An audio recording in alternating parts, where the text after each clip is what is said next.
Assalamualaikum warahmatullahi wabarakatuh. Apa kabar semuanya teman-teman? Jadi pada kesempatan yang baik ini saya akan bahas ya goal lagi. Karena ya ini perlu saya klarifikasi tentang beberapa hal karena memang dari pihak sebelah gitu ya. Saya ini sama sekali tidak ada intervensi manapun. Jadi ada yang bilang kalau saya itu di endorse aplikasi sebelah gitu ya, saingannya ya goal, suruh jelek-jelekin ya goal, bahwa itu tidak benar. Di sini saya berdiri sendiri, independen, tidak terintervensi manapun. Saya benar-benar independen dan hanya berpatokan kepada akal nalar saya guys, berpatokan pada logika, pada akal yang saya miliki. Jadi tidak ada saya di endorse ataupun apapun itu hoax.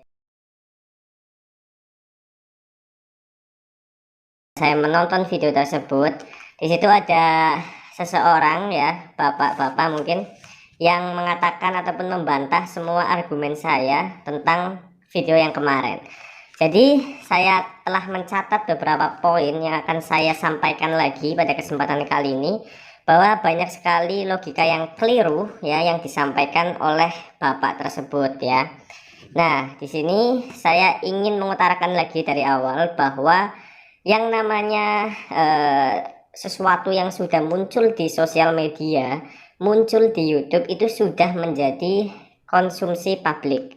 Artinya apa? Artinya semua yang sudah menjadi konsumsi publik itu bebas, semuanya bisa mengutarakan apapun pendapatnya, pandangannya tentang hal tersebut. Nah, jadi ini clear ya, di sini sudah clear. Nah, yang akan saya bahas ya, yaitu tentang Jaguar lagi, di mana bapak tersebut dalam videonya mengatakan bahwa Jaguar itu bukan money game. Dia mengatakan demikian dengan berdalih ataupun dalilnya, dia mengatakan bahwa ya karena semuanya itu ada invite orang. Misalkan Binance, saya bermain Binance, saya invite orang juga.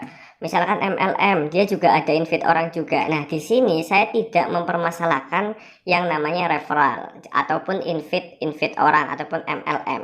MLM itu baik ya, sebenarnya tidak ada masalah. Yang jadi masalah adalah sistem money game-nya. Jadi beliau ini mengatakan bahwa yang namanya MLM itu penghasilannya berasal dari penjualan barang misalkan, ataupun Binance ya dari profit saat trading cryptocurrency misalnya. Nah, di Jaguar ini yang saya pertanyakan adalah bagaimana mungkin sebuah aplikasi dapat menjanjikan keuntungan. Nah, jadi di Jaguar ini kan ada yang namanya pilihan 44, dimana di situ kita bisa mendapatkan 0,75%, kita bisa melakukan 3 kali, artinya dikali 3 lebih dari 2% per hari, kita bisa mendapatkan keuntungan dari modal atau pertaruhan yang kita taruhkan di situ. Artinya 2% per hari itu pasti untung ya kan, pasti untung. Jadi Jaguar itu menawarkan keuntungan pasti untung 2% per hari, dikali sebulan, dikali 2 bulan aja sudah lebih dari 100% keuntungan bersih dari aplikasi Jaguar.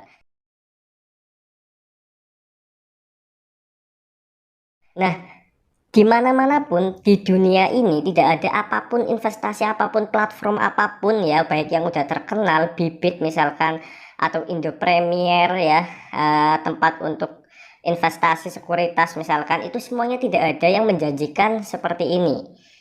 Jadi kenapa saya katakan selalu ya bahwa jika ada yang seperti ini pasti tipu-tipu ataupun money game.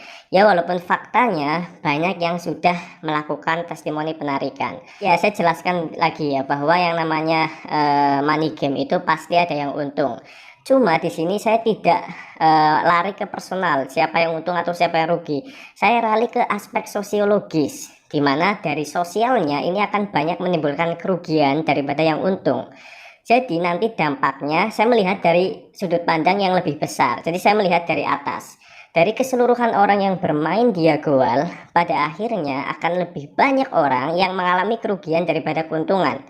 Maka dari itu, kata Bapak Tonggam L. Tobing selaku Ketua dari Satgas Waspada Investasi mengatakan bahwa hal seperti ini itu harus diputus rantainya. Jadi saya akan menstop ini ya sebelum nanti banyak orang yang merasa dirugikan. Kemudian Bapak Tonggam L. Tobing juga menyindir dalam sebuah statementnya ya saat konversi pers kalau tidak salah. Di situ beliau mengatakan ya kebanyakan orang di Indonesia saat bermain atau mengikuti di investasi bodong money game itu kebanyakan mereka itu saat untung diem-diem baik gitu ya, diam-diam aja kalau untung, tapi giliran rugi dia lapor ke pemerintah, dia jelek-jelekin pemerintah, kok bisa ada investasi semacam ini dibiarkan, kok bisa gitu guys ya. Jadi ketika orang-orang sudah mengetahui bahwa di sini logiknya atau dari segi pandang logika itu tidak masuk akal ya, karena dia menawarkan keuntungan terus 2% per hari ya, pasti itu kan tidak mungkin. Dalam sebuah investasi apapun tidak mungkin ada yang bisa menjamin keuntungan pasti dan dalam waktu yang sudah ditentukan. Bayangkan ratusan persen dalam 2 bulan guys, mana ada guys ya, di dunia ini nggak ada yang seperti itu guys. Jadi kalau ada pasti penipuan. Dari sini aja sudah membantah semua argumen beliau itu guys ya. Argumennya sudah terbantahkan dari kata-kata ini aja. Kemudian saya ingin ini menjadi diskusi publik ya, supaya publik tahu kira-kira mana yang lebih masuk di akal gitu ya. Dan saya ingin ini menjadi diskusi yang berkualitas. Jadi kalau ada yang ingin menyanggah statement saya, argumentasi saya, silakan bantah dengan argumen. Jangan balas dengan sentimen. Nah, banyak banget dari leader-leader aplikasi Yagowal membalas argumen saya, membalas video-video saya yang kemarin, tapi dengan sentimen, dengan mengatakan bocil lah, apalah, itu sentimen. Kita ketawain aja guys.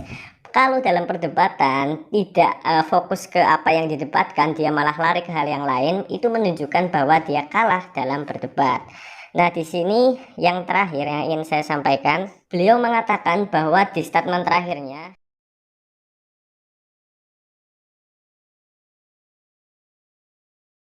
biarkan kami main sendirian, biarkan kami yang untung, ragumu rugimu gitu ya katanya ya. Nah, statement ini mengatakan bahwa seakan-akan beliau ini bermain sendirian tanpa membawa orang. Dalam hal ini bukan beliau doang ya, tapi keseluruhan member Yagowal bermain sendirian tanpa membawa orang. Itu aplikasi ini bakal terus berjalan ya, padahal ini hal yang sangat mustahil ya, karena money game itu harus ada orang yang deposit.